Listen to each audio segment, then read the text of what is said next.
আজকে আমি তোমাদের দেখাবো জবা গাছ কীভাবে রিপটিং করতে হবে। এই জবা গাছটা আমি দিন 15 আগে বাজার থেকে কিনে এনেছিলাম। এই জবা গাছটার এই স্পেসিফিক স্পিসিসটার নাম হলো সুইটহার্ট জবা। তো এটা দেখো, আজকে দুটো ফুল কি সুন্দর ফুটেছে, কি অপূর্ব গোলাপি আর সাদার মধ্যে ফুল দুটো। ভীষণ পছন্দের আমার একটা জবা গাছ। আচ্ছা, এটা রিপটিংয়ের জন্য প্রথমে আমি একটা টব নিলাম। টবে মাটি ছিলই আমার, সেই মাটিটাকে আমি আলগা করছি। প্রথমে মাটিটাকে ঝুড়ো ঝুড়ো করে নিচ্ছি। আর মাটিতে অনেক দেখো শুকনো পাতা পড়ে আছে, এই পাতাগুলো কিন্তু আমি ফেলবো না, এই পাতাগুলো রেখে দেবো, কারণ এগুলো কম্পোস্টের কাজ করবে। ওই জন্য এগুলোকে একটু ভেতর দিক করে, মাটির একটু ভেতর দিক, টবের ভেতর দিক করে এগুলোকে আমি রেখে দেবো, এগুলোকে ফেলবো না। ভালো করে মাটিটাকে ঝুড়ো ঝুড়ো করছি এবং পাতাগুলোকে মিশিয়ে নিলাম। এবার টবটাকে একটু মাটি টবের থেকে একটু কমিয়ে নিচ্ছি একটু, কারণ এতটা মাটি থাকলে গাছটা বসাতে অসুবিধা হবে, তাই আমি টবের থেকে কিছুটা মাটি সরিয়ে নিচ্ছি, সরিয়ে একটা অন্য জায়গায় রাখছি। টবের থেকে কিছুটা মাটি সরিয়ে অন্য জায়গায় রাখছি। আচ্ছা, এবার দেখো আমি মাটিটা ঝুড়ো করে নিয়েছি, মাটিটা সরিয়ে নিয়েছি। এবার এই মাটিতে আমি কি কি মেশাবো সেটা তোমাদের বলছি। মাটি একটু আমি সরিয়ে নিলাম, টবের থেকে একটু মাটি আমি সরিয়ে নিলাম, এবং মাটিগুলো যেন একদম ঝুড়ো ঝুড়ো হয়ে যায়। হ্যাঁ, এখানে রয়েছে আমার নিম খোল। বর্ষাকালে এই নিম খোলের প্রয়োজনীয়তা খুব বেশি, কারণ মাটিতে পোকা মাকড়ের আক্রমণ হয় খুব।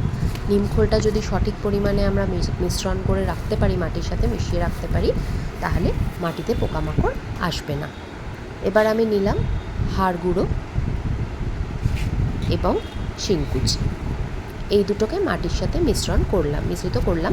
আচ্ছা, যে কারণে এগুলো মাটির সাথে মেশানো, সেটা হচ্ছে এতে মাটির উর্বরা শক্তি খুব বৃদ্ধি পায়, সেই জন্য এগুলোকে মাটির সাথে দিলাম আমি। মোটামুটি এই 1 স্পুন, একটু বড় স্পুনের 1 স্পুন মতো দিয়ে এবার ভালো করে মাটিটাকে আবার মেশাচ্ছি। এই যে যেগুলো দিলাম আমি, নিমখোল, হাড় গুঁড়ো এবং শিংকুচি, এগুলোকে ভালো করে মাটির সাথে মিশিয়ে নিচ্ছি, যাতে গাছ যখন এই খাবারটাকে তার শিকড়ের মাধ্যমে টেনে নেবে, তখন কোনো রকম যাতে অসুবিধা না হয়। এবং আরও একটা গুরুত্বপূর্ণ ব্যাপার, যাতে ফাঙ্গাল অ্যাটাকটা না হয় গাছের মধ্যে, সেই জন্য এগুলো দিয়ে দেওয়া, মিশ্রিত করে নেওয়া ভালো করে।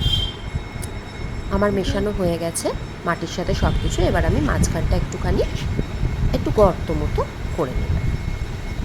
এবারে রিপটিং করব, মেন পার্টটা যেটা,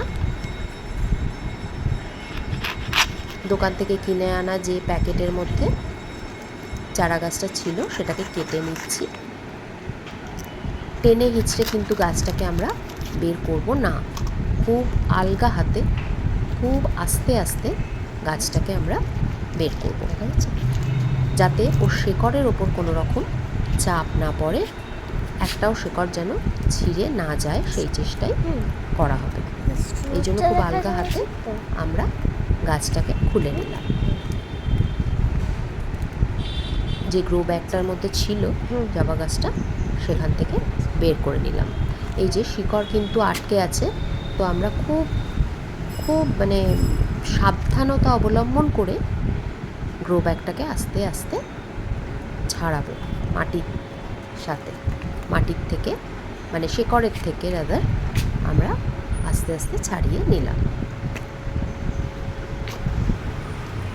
গ্রো ব্যাগ বেরিয়ে এসছে, আপনা থেকেই খুলে পড়ে গেল। এবার এতে কিছু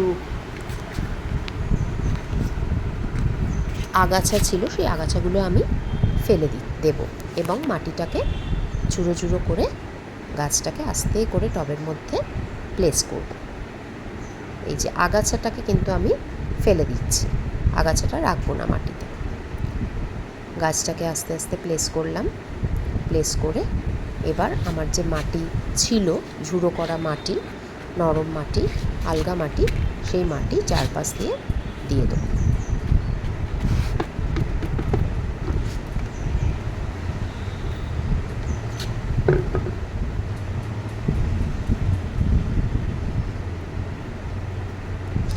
এইভাবে আমার রিপটিং কমপ্লিট হলো।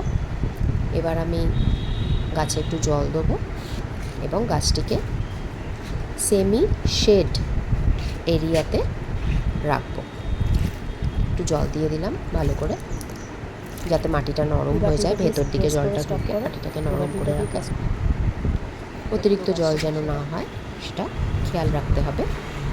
এবার এটাকে আমি সেমি শেডে রেখে দেবো।